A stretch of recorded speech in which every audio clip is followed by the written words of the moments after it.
Bonjour à tous, mon nom est Blanchard Allo et je suis partenaire à Opportunity Launch. Aujourd'hui, je vais vous présenter l'utilisation du software Jing. Alors, qu'est-ce que Jing? Que fait-il et comment ça marche? Jing est un logiciel de capture d'écran. Il est gratuit, parce qu'il a le mérite d'être souligné. Il est fait par TechSmith, c'est la société qui détient aussi le logiciel Camtasia, très, très connu. Et il est uniquement valable pour Mac et PC et Windows quoi. Linux, non. Pour le télécharger, donc vous venez ici, cliquez le bouton Free Download et vous choisissez ici votre plateforme. Une fois téléchargé et installé, il va vous proposer de vous enregistrer chez screencast.com. C'est un espace gratuit de 2 gigas pour pouvoir directement y uploader vos vidéos. Quand Camtasia est installé, voici à quoi il ressemble. Ce petit soleil là, c'est votre logiciel. Il vient se coller au bord, à la bordure de votre écran. Il a donc 3 boutons. Le premier capture, le second historique et le troisième mort. C'est là que vous allez pouvoir avoir les préférences. C'est pour éteindre le logiciel.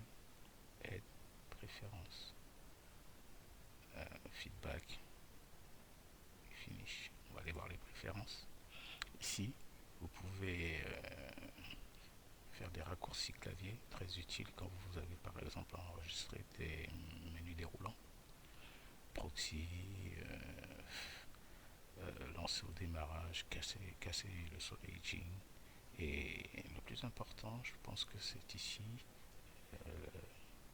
l'entrée audio. Si vous avez plusieurs micros comme moi, vous voyez, j'en ai un ici, c'est celui que j'utilise actuellement.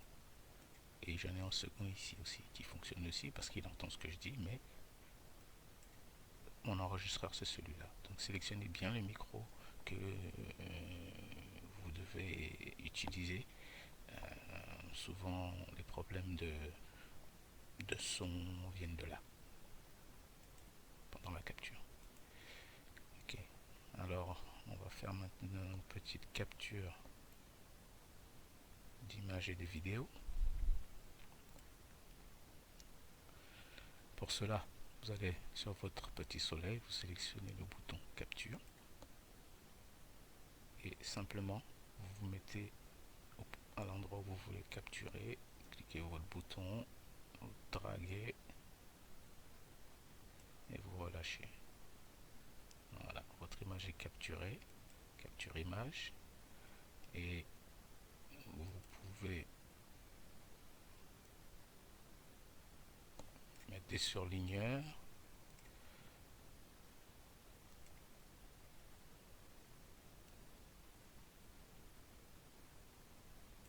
ajouter quelques éléments pour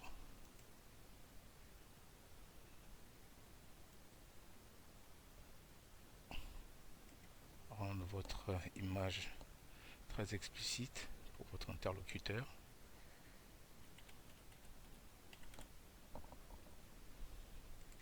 C'est comme ça que ça fonctionne. C'est pour l'image. J'ai un petit trick à vous montrer. Quand vous maintenez le bouton contrôle ou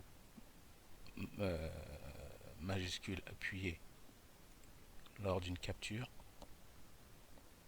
vous allez avoir des zones connues, prédéfinies, qui vont venir s'afficher. Boum, vous voyez, nous sommes dedans.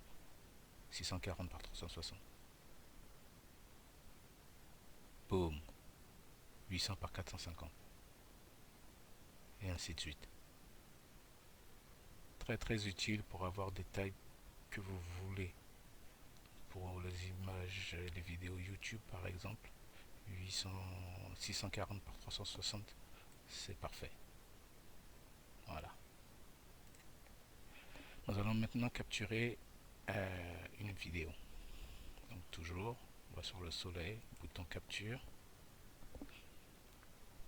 Je m'échappe.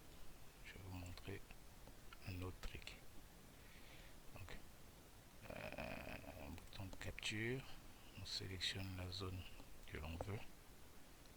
On va utiliser toute la zone de l'écran. Et on va appuyer le bouton capture vidéo. Le décompte. C'est parti. Ok. Alors je vais vous montrer un petit truc que beaucoup de gens ne connaissent pas ici dans Google. Quand vous faites une recherche, on va faire par exemple Apple. Ici, nous avons 10 résultats par page. Mais si on veut, on peut en avoir 20, 30, 40, 50 et même jusqu'à 100. Pour cela, on va aller sur le bouton Options ici à droite, cliquer sur Paramètres de recherche.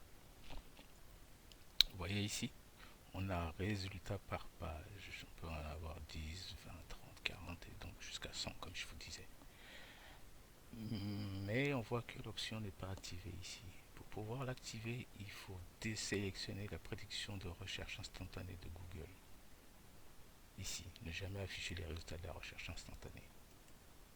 Quand vous désélectionnez ça, vous avez à présent disponible le choix pour le nombre de résultats par page. Si on choisit de mettre 40 résultats par page, on enregistre nos préférences. Toujours sur notre page Apple. Boum. Oui. Nous avons non plus 10, mais 40 résultats par page. Et ça, c'est pas que pour la première page, c'est bien sûr pour toutes les pages. Voilà. Donc on va arrêter la vidéo. On va lui donner un nom.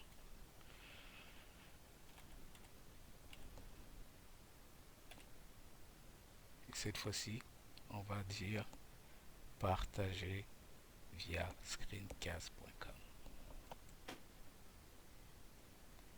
Vous voyez, tout de suite, il nous a ouvert une petite fenêtre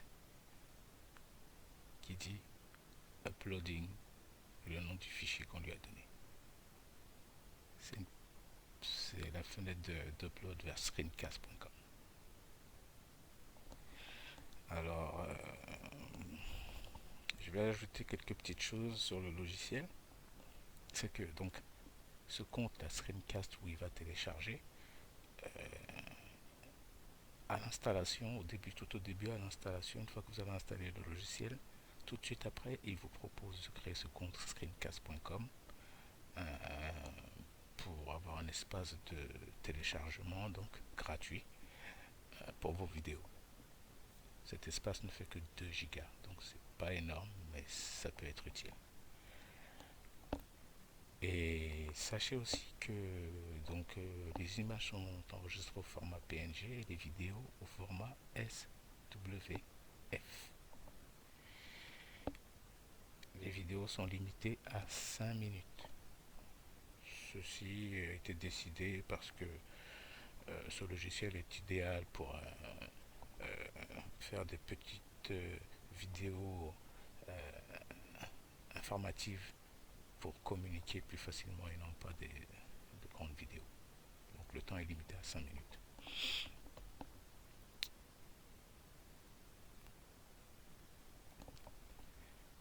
Et la dernière petite chose, c'est que ce logiciel là, vous voyez là, il est donc derrière, bon il tourne, hein, mais quand il ne tourne pas, il est inutile de quitter le logiciel. Il est plus comme un petit utilitaire, donc il prend pas de ressources, il reste là tranquille dans son coin. Mais si vraiment vous voulez le fermer, vous venez ici, là, à côté de l'heure, vous avez tous vos petits logiciels qui tournent en fond. Vous faites un clic droit sur le logiciel Jink et vous pouvez donc sortir. Enfin, le fermer, quoi. Exit. Mais c'est inutile, vous me le laissez tourner là derrière et l'utiliser dès que vous en avez besoin. Donc, vous voyez, l'upload se fait assez rapidement. presque fini.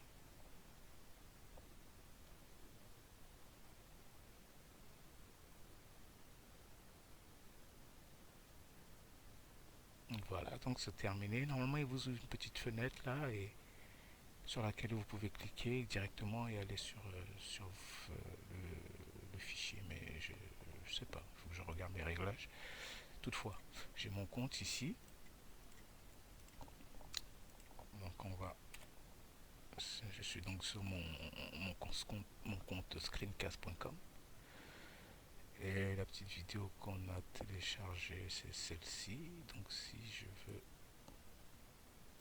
donc la partager, j'ai l'adresse ici.